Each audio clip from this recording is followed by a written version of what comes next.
Saat dunia mengalami krisis justru ada kesempatan untuk menjadi orang kaya baru.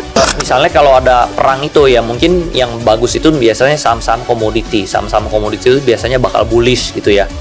Nah sebenarnya tugas kita itu setiap crash itu pasti ada opportunity bro.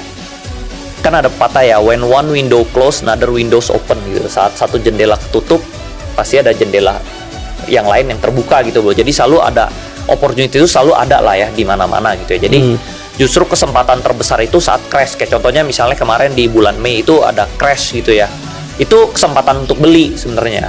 Justru beli itu bukan saat naik, beli itu saat turun, saat dia koreksi itu saat kita beli. Yang penting tuh kita tahu perusahaan ini di-manage sama orang yang bagus gitu bro.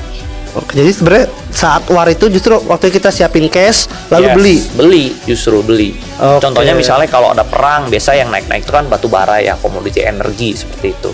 Itu justru bagus bro. Tapi kedepannya bakal ngaruh ke Indonesianya sendiri nggak sih ya?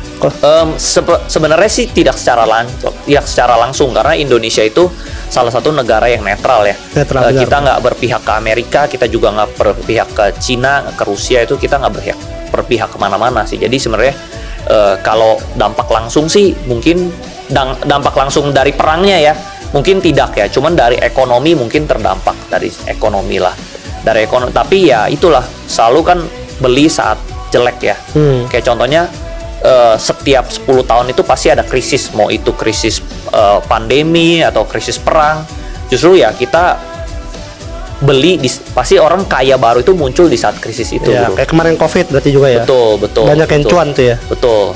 Jadi memang kita harus di saat-saat krisis itulah saat yang bagus bakal muncul orang kaya baru, dan orang-orang kaya lama yang tidak bisa beradaptasi itu dia pasti turun.